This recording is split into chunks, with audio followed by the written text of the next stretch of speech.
చేయాలి. ఆంధ్రాలో మనకు తిరుపతిలో బర్డ్ హాస్పిటల్ ఉంది. బర్డ్ హాస్పిటల్ అనేది స్థాపించింది 1982లో 10 బెడ్స్తో ఎన్టీ రామారావు గారు స్టార్ట్ చేశారు.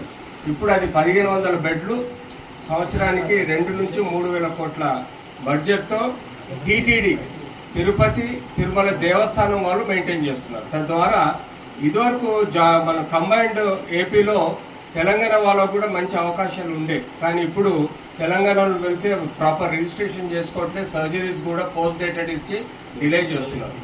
సో నా రిక్వెస్ట్ ఏంటంటే అలాంటి హాస్పిటల్ బర్డ్ లాంటిది Balaji institute of rehabilitation for disabled అనే హాస్పిటల్ మనం యర్డ్ అని, అంటే YIRD యర్డ్ అని మనం ఒక హాస్పిటల్ యాదాద్రి గుట్టలో మనకు యాదాద్రి టెంపుల్ ట్రస్ట్ ద్వారా మనకు ఒక వికలాంగులకు సంబంధించిన ఒక 50 or 100 బెడ్ హాస్పిటల్ స్థాపిస్తే మన తెలంగాణలో ఉన్న వికలాంగులకు ఉపయోగకరంగా ఉంటుంది.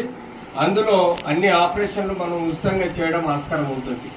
మనకు గవర్నమెంట్ హాస్పిటల్లో వికలాంగులను చూసే నాథుడే ఉండడు, లైన్లో నిలబడి చాలా కష్టాలు ఫేస్ చేయాల్సి వస్తుంది. కాబట్టి ఇది గవర్నమెంట్ హాస్పిటల్ కింద కాకుండా ఇది YTD యాదాద్రి టెంపుల్ ట్రస్ట్ కింద ఈ యర్డ్ అనే hospital Yadadri institute of research and rehabilitation for disabled అని ఒక హాస్పిటల్ పెట్టగలిగితే జీవితాంతం దీనికి మన అడ్లూరి లక్ష్మణ్ కుమార్ అలాగే మన చైర్మన్ గారు కూడా చాలా హ్యాపీగా ఫీల్ అయ్యారు. వాళ్ళు కూడా ఒక 10 ఎకరాల భూమి ఇవ్వడానికి ముందుకు వచ్చారు.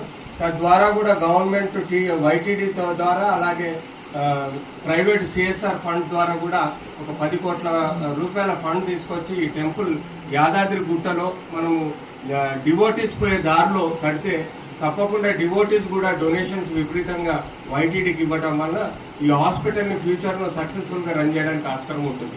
ఇప్పుడు మా డాక్టర్ నారీ ఫౌండేషన్ డాక్టర్ కీర్తన గారు మాట్లాడారు.